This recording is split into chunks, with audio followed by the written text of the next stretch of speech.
Hello everyone, स्वागत है आप सभी का हमारे चैनल इंडियंस बायोलॉजी हब में। आई होप आप सभी अच्छे होंगे और बेहतर ढंग से अपनी तैयारी कर रहे होंगे। आज का ये वीडियो बिल्कुल फाइनल वीडियो है उन स्टूडेंट्स के लिए जिनका आज बॉटनी का एग्जाम है। अगर उन्होंने अभी तक नहीं पढ़ा है या मेरी जितनी भी सीरीज बॉटनी से संबंधित आ चुकी हैं उनको पढ़ लिया है, उनका एक प्रकार का रिवीजन है और एक प्रकार का एक इंपॉर्टेंट पेपर है जिससे आपको डायरेक्टली बहुत सारे क्वेश्चंस देखने को एग्जाम में मिल जाएंगे। तो और डायरेक्टली कहने का मतलब है कि जिस टॉपिक को से संबंधित यहां पर क्वेश्चन रखे गए हैं उससे रिलेटेड कई सारे क्वेश्चंस बन सकते हैं। मतलब एक टॉपिक है उससे क्वेश्चन इसमें रखा गया है, उससे संबंधित उसी क्वेश्चन को लेकर के वेरिएबिलिटी के तौर पर, विभिन्नताओं के तौर पर 4 से 5 क्वेश्चन बन सकते हैं। तो एक क्वेश्चन का मतलब यहां पर एक क्वेश्चन मात्र नहीं है, 3 से 4, 4 से 5 क्वेश्चन का एवरेज लगा करके आप चलेंगे कि एक क्वेश्चन का मतलब है कि 4 क्वेश्चन आप उसमें देख पा रहे हैं, आप उसमें समझ पा रहे हैं। ऐसे क्वेश्चंस को यहां पर रखा गया है। स्टार्ट करते हैं लेक्चर को। ध्यान रखिए ये लेक्चर आप एग्जाम से पहले अगर देख के जाएंगे तो आपका काम बनना लगभग तय है। आपका काम बन जाएगा। अगर आपने बहुत अच्छी पढ़ाई नहीं भी की है तब भी आपका काम बन जाएगा, और अगर आपने बहुत अच्छी पढ़ाई की है तब तो बहुत बेहतर तरीके से आपका काम बन जाएगा। स्टार्ट करते हैं लेक्चर को। देखिए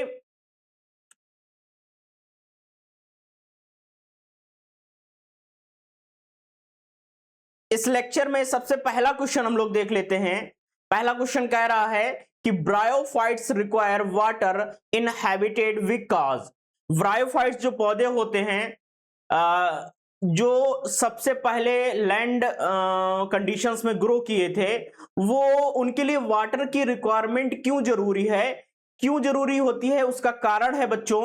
उसका कारण क्या होता है? Motile sperm must swim for fertilization. यानी कि जो ब्रायोफाइट के स्पर्म होते हैं उनके स्विमिंग के लिए, उनको स्विम कराने के लिए वाटर की रिक्वायरमेंट होती है। अगर उसका स्पर्म स्विम नहीं करेगा तो वो फीमेल के पास नहीं पहुंच पाएगा, फीमेल गेमीट के पास नहीं पहुंच पाएगा, फर्टिलाइजेशन नहीं हो पाएगा, तो नई जनरेशन नहीं आ पाएगी और सारी चीजें खराब हो जाएंगी।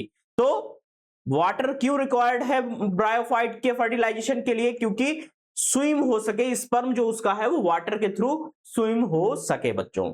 अगला क्वेश्चन देखिए, कह रहा है simplest sporophyte among bryophyte is. अब ध्यान रखिए ये वाला जो क्वेश्चन है इसमें 3-4 क्वेश्चन पूछे जा सकते हैं। जैसे कि पहले लैंड हैबिटेट वाले पौधे कौन से हैं? ब्रायोफाइट हैं। ठीक है, वाटर क्यों रिक्वायरमेंट होती है आपने देख ही लिया है। अच्छा, एल्गी से ब्रायोफाइट बनने की प्रक्रिया में क्या क्या चेंजेस देखे गए हैं ये भी आप बता सकते हैं अगर आपने सही से समझा है तो 3-4 क्वेश्चन बन ही सकते हैं ना। अगला क्वेश्चन देखिए क्या कह रहा है, simplest sporophyte among bryophyte is. Bryophyte में सबसे सिंपलेस्ट प्रकार का, सबसे साधारण प्रकार का स्पोरोफाइट किसका होता है, ये बात बच्चों पूछी गई है। तो रिक्सिया का जो स्पोरोफाइट होता है वो सबसे साधारण या सबसे सिंपलेस्ट टाइप का बच्चों होता है। नाम याद रखिएगा, रिक्सिया का। अब आप जानते हैं जब हम लोग ब्रायोफाइट की बात करते हैं तो 3 चीजों को हमको बहुत अच्छे से पढ़ना होता है, रिक्सिया, मार्केंशिया और एंथोसिरोस। ये तीनों चीजें बहुत इंपॉर्टेंट है, यहां से लगातार क्वेश्चन पूछे जाते हैं। उनका स्पोरोफाइट कैसा है, उनका गेमेटोफाइट कैसा है, और उनका जो बॉडी का डिवीजन है वो कितने भागों में डिवाइड रहता है। ये सारी बातें बहुत बार पूछी गई हैं जो कि इस एक सिंगल टॉपिक से रिलेटेड हैं। अगर आपने ये पढ़ लिया है कि जो इरेक्शिया है, मार्केंशिया है या एंथोसिरोस है, उसका जो स्पोरोफाइट है वो कितने भागों में डिवाइड होता है, वो उसमें कौन कौन से भाग होते हैं, वो सारी चीजें, और कौन सा भाग किसमें एब्सेंट होता है, तो आपके क्वेश्चंस कम से कम 3 से 4 बन जाएंगे। अगला क्वेश्चन देख लेते हैं। अगला क्वेश्चन कह रहा है बच्चा कि dominant generation in bryophyte is. Bryophyte जो होते हैं उनमें डोमिनेंट जनरेशन कौन सी होती है? तो ध्यान रखिएगा, गेमिटोफाइट जो जनरेशन होती है वो डोमिनेंट जनरेशन होती है किसमें? ब्रायोफाइट में। अगर आपसे पूछा जाए टेरिडोफाइट में कौन सी डोमिनेंट जनरेशन होती है, स्पोरोफाइट। एंजियोस्पर्म में कौन सी डोमिनेंट जनरेशन होती है, स्पोरोफाइट। जिम्नोस्पर्म में कौन सी डोमिनेंट जनरेशन होती है, स्पोरोफाइट। सिर्फ ब्रायोफाइट में कौन सी जनरेशन डोमिनेट होती है, गेमीटोफाइट। अगला क्वेश्चन क्या कह रहा है, कह रहा है राइजोइड्स इन रिक्शिया आर, रिक्शिया के जो राइजोइड्स होते हैं, रूट लाइक जो स्ट्रक्चर्स होती हैं उन वो कैसी होती हैं, तो रूट लाइक जो स्ट्रक्चर्स होती हैं वो रिक्शिया में यूनिसेलुलर होती हैं। अब आपको पता चलेगा अगर आपने सही से पढ़ा है कि जो ब्रायोफाइट होते हैं उनमें ट्रू रूट्स नहीं पाई जाती हैं, उनमें रूट के लाइक संरचनाएं पाई जाती है जिनको राइजोइड्स कहते हैं। और इस टॉपिक से संबंधित अलग अलग वेरिएबल तरीके से क्वेश्चन हमेशा से पूछे जाते हैं, ठीक है ना। तो राइजोइड्स कैसे होते हैं, यूनिसेलुलर होते हैं बच्चों। अगला क्वेश्चन क्या कह रहा है, कह रहा है बच्चा which one of the following bryophytes is commonly known as peat और बॉग मास। पीट और बॉग मास किसको कहा जाता है, कॉमनली, कॉमनली पीट और बॉग मास किसका नाम है बच्चा, ये बात आपसे पूछी गई है, बहुत इंपॉर्टेंट क्वेश्चन है, कई बार पूछा गया है। तो जो स्फेगनम होता है, sphagnum is also known as peat moss या बॉग मॉस, ठीक है ना। अगला क्वेश्चन देख लेते हैं, कह रहा है Riccia fluitans and Ricciocarpus natans are, जो रिक्शिया फ्लूटेंस और रिक्शिया कार्पस नेटेंस जो स्पीसीज है रिक्शिया की, उनका नेचर कैसा है। कम से कम नई एजुकेशन पॉलिसी में जब से अप्लाई की गई है 5 से 7 बार ये क्वेश्चन पूछा जा चुका है कि रिक्शिया की जो कौन सी स्पीसीज एक्वेटिक कंडीशन में ग्रो करती हैं। तो रिक्शिया फ्लूटेंस का नाम याद रखना, रिक्शिया कार्पस नेटेंस का नाम याद रखना, ये कैसी हैं, एक्वेटिक नेचर रिप्रेजेंट करती हैं, जली परिस्थितियों में ग्रो करती हैं, ठीक है ना। ऑप्शन ए आपका राइट आंसर यहां पर हो जाएगा। अगला क्वेश्चन देख लेते हैं, कह रहा है a bryophyte differ from pteridophyte in. Bryophyte differ किससे होता है, टेरिडोफाइट से डिफर होता है, जाहिर सी बात है, किस आधार पर डिफर होता है। अब आप लोग जानते हैं कि जो ब्रायोफाइट होता है वो कैसा पौधा होता है, बहुत डेवलप्ड पौधा नहीं होता है, उसमें वेस्कुलर वंडल्स नहीं पाए जाते हैं। और जो टेरिडोफाइट होते हैं वो वेस्कुलर वंडल्स उसमें पाए जाते हैं। तो किसके आधार पर डिफरेंट होते हैं, वेस्कुलर टिश्यूज या वेस्कुलर वंडल्स के आधार पर एक दूसरे से डिफरेंट होते हैं। तो लैक ऑफ वेस्कुलर वंडल्स, ठीक है।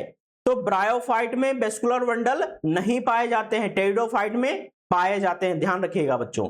ऑप्शन नंबर बी क्या हो जाएगा आपका यहां पर राइट आंसर हो जाएगा, ठीक है ना।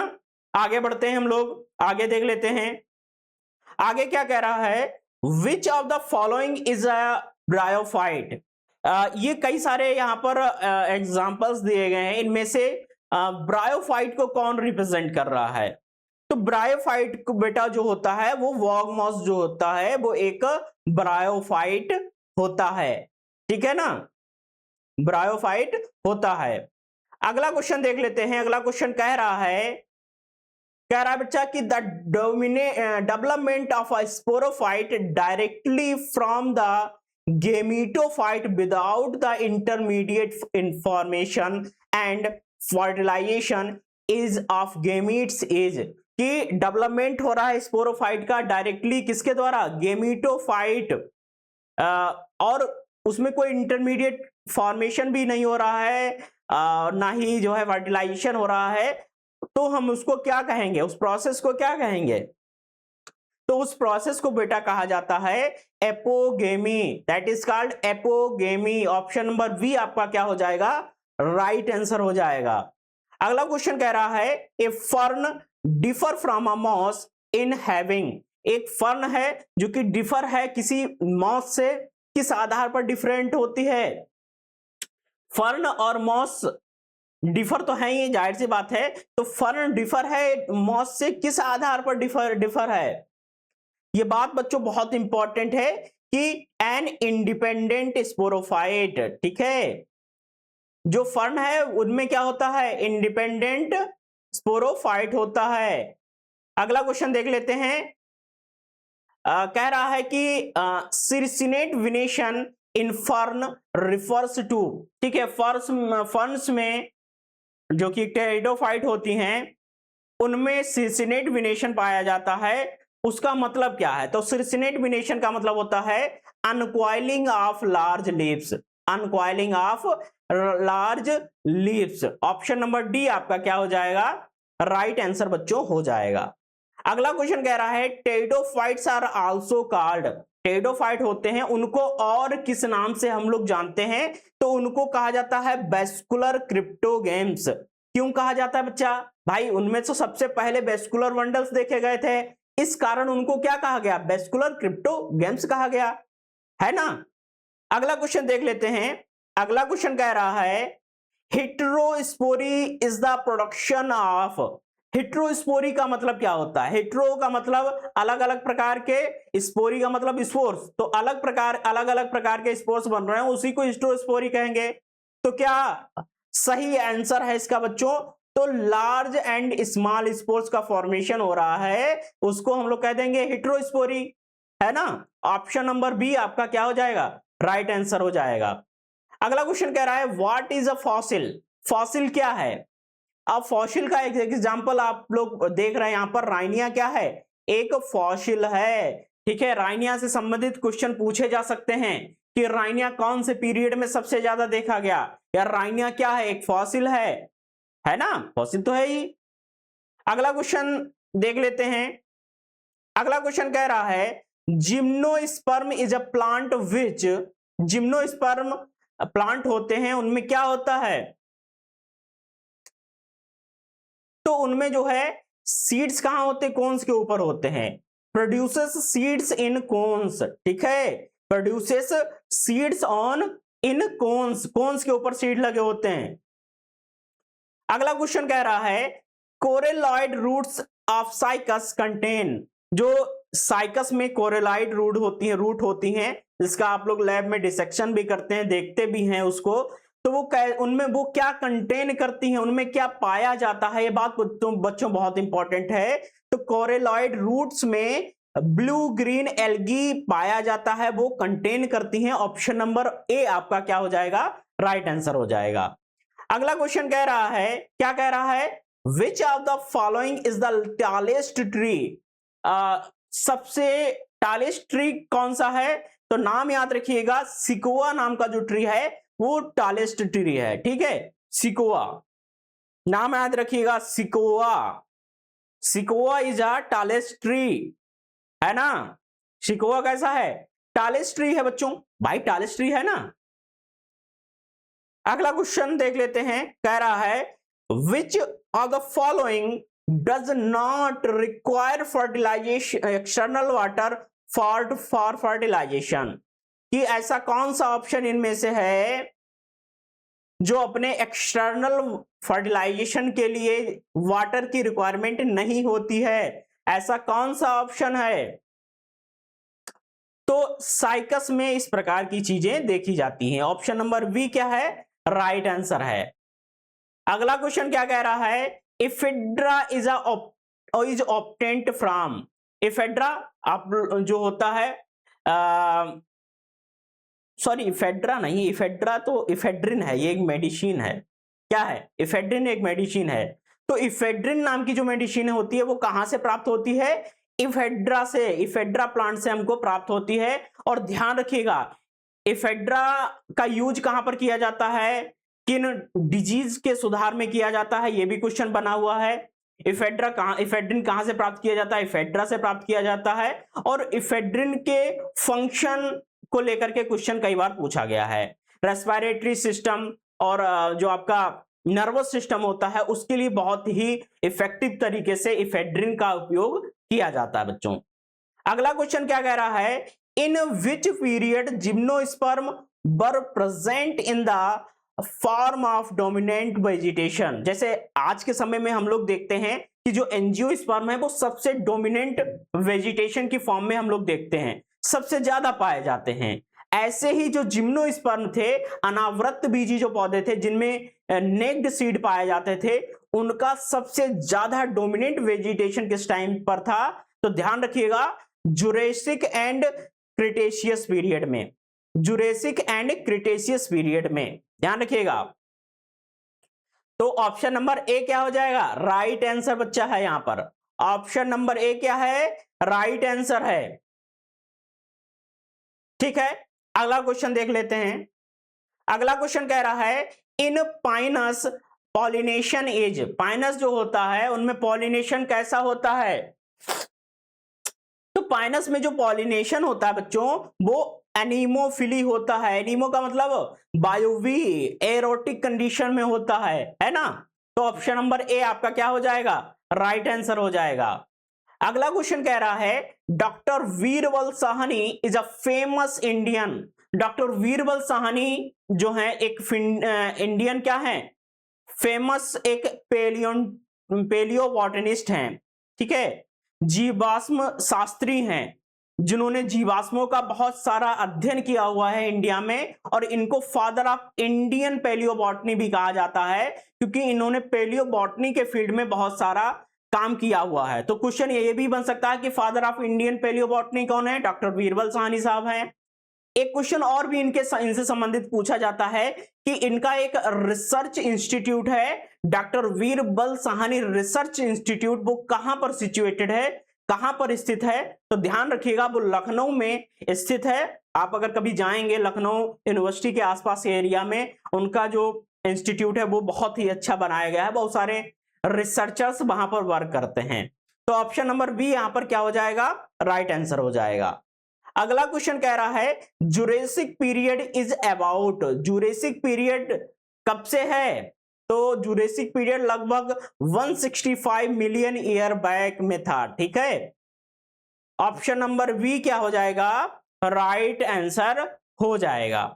अगला क्वेश्चन कह रहा है in which type of fossil both the external as well as internal structure is are preserved, ऐसे कौन से फॉसिल्स होते हैं जिनमें एक्सटर्नल और इंटरनल जो स्ट्रक्चर्स होते हैं वो प्रिजर्व रहते हैं, संरक्षित रहते हैं। That is petrification type of fossil, that is petrification type of fossil. Option number A क्या हो जाएगा, आपका राइट आंसर बच्चों हो जाएगा।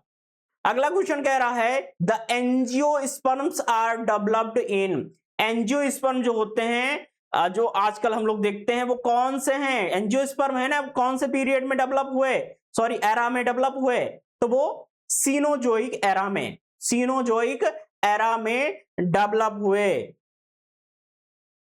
ठीक है ना, सीनोजोइक एरा में डेवलप हुए। अगला क्वेश्चन कह रहा है Which of the following is the oldest era in the geological time scale, geological time scale में सबसे पुराना एरा कौन सा है, सबसे पुराना एरा कौन सा है। तो आर्कियोजोइक जो एरा है वो सबसे पुराना एरा है बच्चों।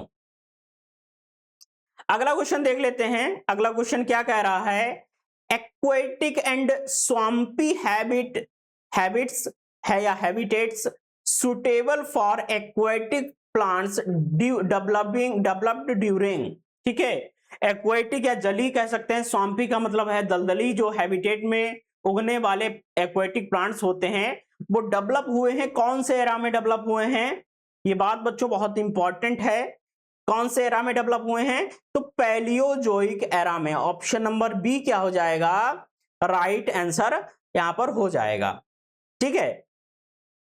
अगला क्वेश्चन कह रहा है कि विच one of the following is the earliest era, earliest era कौन सा है। तो pre Cambrian era is the earliest era, option number A क्या हो जाएगा, राइट आंसर है प्री कैम्ब्रियन। अगला क्वेश्चन देख लेते हैं। अगला क्वेश्चन कह रहा है which of the following is not fruit, कौन सा ऐसा है जो फ्रूट नहीं है। भाई मैंगो फ्रूट है, कुकुम्बर फ्रूट है, टोमेटो फ्रूट है, पोटैटो क्या है, फ्रूट नहीं है, यही आपका राइट आंसर है। ऑप्शन नंबर डी क्या है, राइट आंसर है, ऑप्शन नंबर डी क्या है बच्चों, राइट आंसर बच्चों यहां पर है, ठीक है ना। आगे बढ़ जाते हैं, आगे बात कर लेते हैं। आगे क्या बात हमको करनी है, आगे बातें करनी है कि कुछ क्वेश्चंस और लगा लेने हैं। भाई हम लोग तो क्वेश्चन लगाने हैं, एग्जाम है आज आपका, कुछ क्वेश्चन प्रैक्टिस करेंगे, कुछ स्ट्रेटेजी बनाएंगे, अच्छा एग्जाम हो जाएगा। अगला क्वेश्चन कह रहा है कि rice grains are fruits known as, जो राइस होता है, धान की जो खेती होती है उसमें जो फ्रूट लगता है, उस फ्रूट को किस नाम से जानते हैं? That is called caryopsis. Caryopsis नाम होता है उसका। ऑप्शन नंबर ए क्या हो जाएगा? राइट आंसर है। अगला क्वेश्चन देख लेते हैं। अगला क्वेश्चन कह रहा है कि storage leaves are found in. अब स्टोरेज लीव्स क्या मतलब क्या होता है? ऐसी लीव्स जो कि स्टोरेज, जिनमें स्टोरेज हो, ऐसा लीव्स कौन सा कहलाता है? स्टोरेज लीव्स कहलाता है। तो इसका बहुत अच्छा एग्जांपल है हम लोग एलियम। एलियम क्या है? स्टोरेज लीव्स हैं। और एलियम का सीधा सा मतलब क्या है? प्याज है, लहसुन है, दैट इज कॉल्ड एलियम। उनमें क्या होता है? उनको, उनकी जो लीव्स होती हैं वो स्टोरेज लीव्स होती है ना। अगला क्वेश्चन देख लेते हैं। कह रहा है the arrangement of flower on the flower axis, इसको पेडंकल कहते हैं, इज नॉन एज। तो फ्लावर का जो अरेंजमेंट होता है फ्लावर के एक्सिस के ऊपर, भाई ये मान लीजिए एक्सिस है किसी फ्लावर का और इसके ऊपर मैंने गुलाब का फ्लावर लगा दिया, तो उस प्रोसेस को, ये जो फ्लावर वहां पर अरेंज हुआ है उसको क्या कहेंगे? भाई कुछ ना कुछ तो नाम देना पड़ेगा। तो उसको बच्चों कहा जाता है इनफ्लोरेसेंस। ठीक है, फ्लावर का अरेंजमेंट फ्लावर के एक्सिस पर होना इनफ्लोरेसेंस कहलाता है ना। तो ऑप्शन नंबर सी क्या हो जाएगा? राइट आंसर हो जाएगा। अगला क्वेश्चन कह रहा है stipules are modified into tendrils. Stipules जो होते हैं वो मॉडिफाई हो जाते हैं टेंड्रिल्स में। टेंड्रिल्स आपने देखा होगा, लौकी का पौधा देखा होगा, ग्रीन कलर की संरचनाएं होती हैं, राउंडेड ऐसे हो जाती हैं, लकड़ी खड़ी कर दी, लकड़ी में अपने आप को सराउंडिंग में लपेट लेती हैं और पौधे को ऊपर ले जाने में हेल्प करती हैं। भाई टेंड्रिल्स क्या होते हैं? ऐसे ऐसे सराउंडिंग में हो जाते हैं। मान लीजिए लकड़ी है, इसमें टेंड्रिल यहां पर ऐसे सराउंडिंग में आ गया और आगे की ओर जो उसका एपेक्स टिप वाला रीजन है वो ऊपर की ओर ग्रोथ करता चला जाएगा, है ना। ऐसा होता है ना। तो ऐसा किसमें होता देखा गया है? स्माइलेक्स में देखा गया है। ऑप्शन नंबर बी क्या हो जाएगा?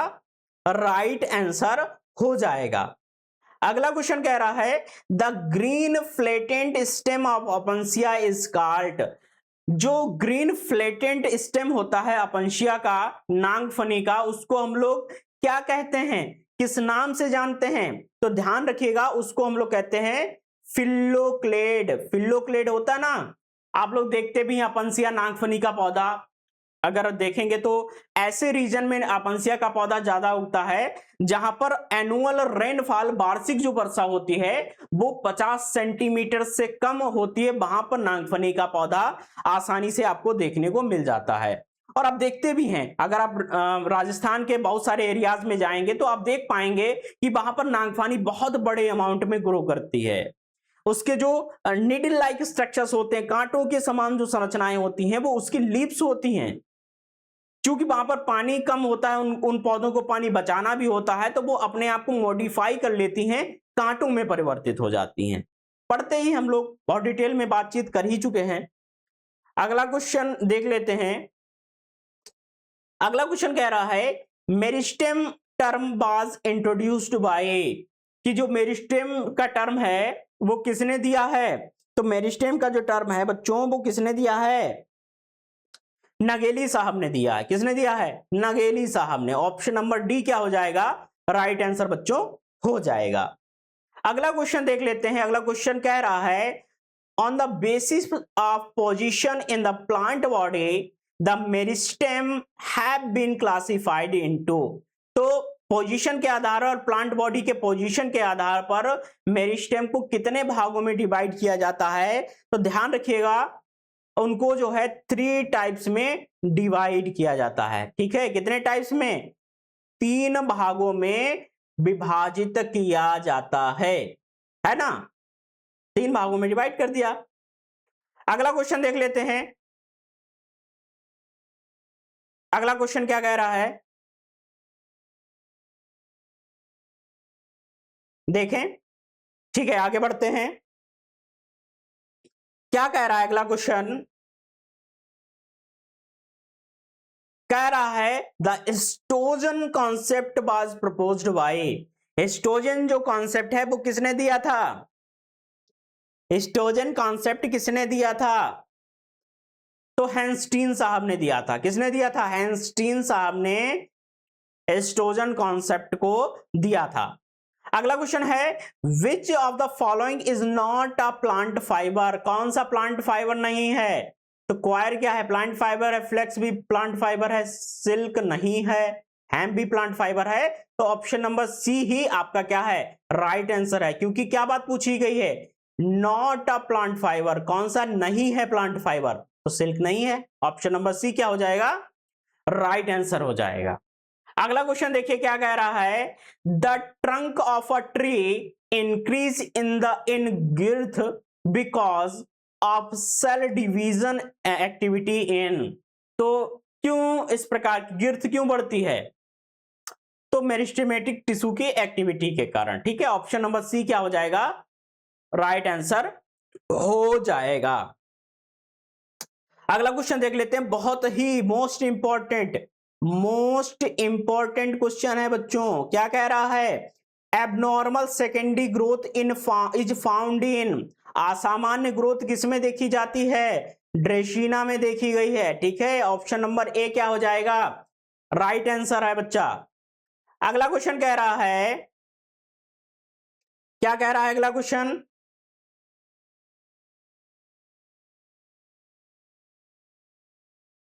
कह रहा है अगला क्वेश्चन बच्चों, कह रहा है the production of fruit without fertilization. जो प्रोडक्शन हो रहा है किसका? फ्रूट का, बिना फर्टिलाइजेशन के, उसको हम लोग क्या कहते हैं? तो उसको कहा जाता है पार्थिनोकार्पी। ऑप्शन नंबर सी क्या हो जाएगा? राइट आंसर हो जाएगा। ध्यान रखिएगा, पार्थिनोजेनेसिस और पार्थिनोकार्पी में बहुत बड़ा डिफरेंस नहीं है। विदाउट फर्टिलाइजेशन जब एग फॉर्मेट हो तो, एम्ब्रियो फॉर्मेट हो तो पार्थिनोजेनेसिस, फ्रूट फॉर्मेट हो तो उसको हम लोग कार्पी कह देते हैं, है ना। अगला क्वेश्चन कह रहा है chromosomes number in gynoecium is 12 then the number of endosperm will be. Endosperm कैसा होता है बच्चों? ट्रिप्लॉइड होता है, 3n होता है। तो गाइनोसियम भी डिप्लॉइड नेचर का होता है बच्चों। डिप्लॉइड का मतलब, हैप्लॉइड का मतलब हो गया है 6 और डिप्लॉइड का मतलब हो गया है 12। तो ट्रिप्लॉइड का मतलब हो गया है 18 बाई 6 12 18। तो ऑप्शन नंबर सी क्या हो जाएगा? राइट आंसर हो जाएगा। अगला क्वेश्चन क्या कह रहा है? कह रहा है the pollen dust is produced in. Pollen जो डस्ट होती है वो प्रोड्यूस होती है किसके द्वारा? स्टेमेंस के द्वारा। ऑप्शन नंबर सी क्या हो जाएगा? राइट आंसर है बच्चा। अगला क्वेश्चन कह रहा है edible part of coconut. Coconut का जो ईडिबल पार्ट होता है वो कौन सा होता है? नाम याद रखिएगा, उसको हम लोग एंडोस्पर्म कहते हैं। ऑप्शन नंबर सी क्या हो जाएगा? राइट आंसर बच्चों हो जाना चाहिए। अगला क्वेश्चन कह रहा है the act of double fertilization is characteristic of. Double fertilization जो होता है वो किसका कैरेक्टरिस्टिक फीचर है? तो ध्यान रखिएगा, डबल फर्टिलाइजेशन एंजियोस्पर्म में देखा जाता है। ऑप्शन नंबर बी क्या हो जाता है? राइट आंसर है। अगला क्वेश्चन कह रहा है in double fertilization the second male gamete fuses with secondary nucleus to form the. Most important question है, मोस्ट इंपॉर्टेंट क्वेश्चन है बच्चों। क्या कह रहा है इसमें कि डबल फर्टिलाइजेशन जब होता है तो उसमें जो सेकेंड मेल गेमीट होता है, पॉलन ट्यूब में 2 गेमीट होते हैं, primary male gamete, secondary male gamete. तो प्राइमरी मेल गेमीट क्या करता है? एग सेल के साथ में जुड़ जाता है। सेकेंडरी मेल गेमीट जो होता है, जो पोलर न्यूक्लियाई होते हैं, जब आपस में फ्यूज करते हैं सेकेंडरी न्यूक्लियस बना लेते हैं। तो सेकेंड मेल गेमीट जब पोलर न्यूक्लियाई के फ्यूजन के बाद में बना हुआ सेकेंडरी जो न्यूक्लियस है उसके साथ में जब फ्यूज करता है तब बना लेता है आपका एंडोस्पर्म। यानी कि अगला कुछ आंसर जो आपका है वो ए वाला राइट आंसर हो जाएगा। ठीक है ना। अगला क्वेश्चन क्या कह रहा है? अगला क्वेश्चन कह रहा है कि polyembryony was first reported in. Polyembryony, poly का मतलब एक से अधिक, एम्ब्रियो का मतलब एम्ब्रियो का बनना, कई सारे एम्ब्रियो का बनना। जो पॉली एम्ब्रियोनी है वो किस में देखी गई है? तो सिट्रस का जो पौधा होता है उसमें पॉली एम्ब्रियोनी को देखा गया बच्चों। किस में देखा गया है? सिट्रस के पौधे में, है ना। आगे देखिए बात कर लेते हैं। अगला क्वेश्चन कह रहा है when the pollen tube enters the ovule through the micropyle, micropyle वाले रीजन से क्या इंटर कर रहा है? पॉलन ट्यूब इंटर कर रहा है। द फिनोमिनन इज कॉल्ड, तो इस फिनोमिनन को क्या कहेंगे? कि जब पॉलन ट्यूब इंटर कर रहा है किसमें? माइक्रोपाइल वाले रीजन से, तब उसको हम लोग कह देंगे बच्चों पोरोगेमी। ऑप्शन नंबर बी क्या हो जाएगा? राइट आंसर बच्चों हो जाना चाहिए। अगला क्वेश्चन क्या कह रहा है? अगला क्वेश्चन कह रहा है कि polyembryony was first reported by, polyembryony को सबसे पहले किसने खोजा है? तो लीवेनहुक साहब ने, एंटोनी वॉन लीवेनहुक साहब जो हैं उन्होंने पॉली एम्ब्रियोनी को प्राइमरली या फर्स्टली रिपोर्ट किया है। अगला क्वेश्चन कह रहा है the type of ovule in which micropyle and funicle lie in one line, कि ऐसा कोई ओव्यूल है जिनमें माइक्रोपाइल फ्यूनिकल का जो रीजन है वो एक ही लाइन में लाई करते हैं, पाए जाते हैं, तो उस प्रकार के ओव्यूल को हम लोग कह देते हैं orthotropous ovule. That is called orthotropous ovule. I hope ये 50 क्वेश्चंस आपके लिए इंपॉर्टेंट रहेंगे। अगर आप इनको कायदे से पढ़ लेंगे, एक बार क्लास को कर लेंगे, तो आपका एग्जाम बेहतर होने के चांसेस बहुत ज्यादा हो जाते हैं। कोई गारंटी नहीं है कि ये क्वेश्चंस आ ही जाएंगे, but most of the conditions में जो प्रेडिक्शन होता है वो लगभग सही रहने के चांसेस ज्यादा होते हैं, है ना। तो आप इस लेक्चर को आप बहुत ही अच्छी तरीके से पढ़ लीजिए, समझ लीजिए, देख लीजिए, जिससे कि आपका जो एग्जाम है आज बीएससी सेकंड सेमेस्टर के स्टूडेंट्स का वो बेहतर हो सके, अच्छा हो सके, है ना। तो थैंक यू सो मच। सभी स्टूडेंट जो भी कनेक्ट करते हैं सब्सक्राइब करें, शेयर करें और बेल आइकन को दबा करके अपना कमेंट जरूर छोड़ें, जिससे कि हमको भी पता चल सके कि आप क्या चाह रहे हैं, है ना, आपकी थिंकिंग क्या है, और हमारी टीम भी उसके ऊपर वर्क कर पाएगी, है ना। तो थैंक यू सो मच। मिलते हैं कुछ नए लेक्चर्स के साथ में, और ध्यान रखिए 2 जुलाई से आपकी नए सेशंस की क्लासेस स्टार्ट हो रही हैं। फ्री क्लासेस हैं, कोई पेड क्लास नहीं है। एप्लीकेशन पे तो चलती ही हैं, लेकिन फ्री क्लासेस आपके इसी यूट्यूब चैनल के ऊपर मिलेंगी, जो आप सभी ज्वाइन करेंगे, आपको बहुत सारा फायदा वहां से मिलने वाला है, ठीक है ना।